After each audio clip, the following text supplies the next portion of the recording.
2023లో 3600 cases register అయినాయండి. జనవరి 1 నుంచి December 31 వరకు. ఈ సంవత్సరం 2024లో మనకు 4239 కేసెస్, ఆల్మోస్ట్ 639 కేసెస్ మనకు నెంబర్ ఆఫ్ కేసెస్ పెరిగాయి. దీంతో మెయిన్గా మనకు పెరిగింది సైబర్ క్రైమ్లో చాలా వరకు కేసెస్ పెరిగాయి, ప్రాంప్ట్గా రిజిస్టర్ చేస్తున్నాము. సో లాస్ట్ ఫ్యూ ఇయర్స్తో కంపేర్ చేస్తే సైబర్ క్రైమ్ ఎక్కువగా పెరుగుతూ ఉంది.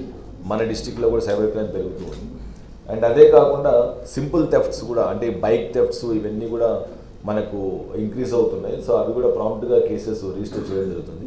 అదే కాకుండా ఎన్ఫోర్స్మెంట్ వర్క్ కూడా మన దగ్గర గేమింగ్ ఆడినా, లేకపోతే మట్కా ఆడినా, లేకపోతే ఈ ఎక్సైజ్ కేసెస్ కానీ, లేకపోతే గ్యాంబ్లింగ్ కేసెస్ కానీ, ఫైర్వుడ్ దొంగలించడం కానీ ఫారెస్ట్ ఏరియాస్ నుంచి, అండ్ పీడిఎస్ రైస్ కేసెస్ కానీ, ఇవి నెంబర్ ఆఫ్ కేసెస్ మనకు లాస్ట్ ఇయర్తో కంపేర్ చేసి ఈ సంవత్సరం పెరిగాయి. అండ్ సిమిలర్గా యాక్సిడెంట్లో కూడా మనము చూస్తే లాస్ట్ ఇయర్తో కంపేర్ చేస్తే ఒక 24-25 కేసెస్ యాక్సిడెంట్ కేసెస్ పెరిగినాయి. బట్ డెత్స్ లాస్ట్ ఇయర్తో కంపేర్ చేస్తే ఒక 34 డెత్స్ మనము తగ్గించగలిగాము because of visible policing and drunk and driving ఇవన్నీ ఫ్రీక్వెంట్గా చెక్ చేయడం వల్ల. సో ఓవరాల్గా చూస్తే మనం కేసెస్ లాస్ట్ ఇయర్తో కంపేర్ చేస్తే ఒక 600 కేసెస్ పెరిగాయి. దీంతో బేసికల్గా free registration of crime, police స్టేషన్కి ఎవరు వచ్చినా కూడా మనకు అది ఎఫ్ఐఆర్ చేయగలిగే కేసు అవుతే, కాగ్నిజబుల్ కేసు అవుతే ఇమీడియట్గా ఎఫ్ఐఆర్ చేయడం జరుగుతుంది.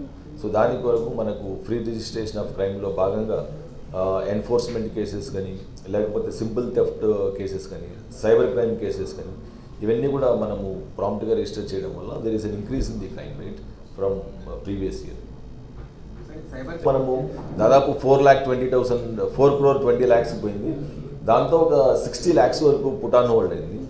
దాంతో ఒక 40 lakh వరకు ప్రజలకు మనము ఎవరైతే విక్టిమ్స్ ఆఫ్ సైబర్ క్రైమ్స్ వాళ్ళందరికీ కూడా రిటర్న్ చేయడం జరిగింది. సో దీంతో సైబర్ క్రైమ్స్లో ఇమీడియట్గా ఏదన్నా అఫెన్స్ అవగానే 1930 టోల్ ఫ్రీ నెంబర్కు వాళ్ళు ఇమీడియట్గా కాల్ చేసినట్టు అయితే టైం ల్యాప్స్ లేకుండా అది అమౌంట్ కూడా పుట్ ఆన్ హోల్డ్ పెట్టడం జరుగుతుంది.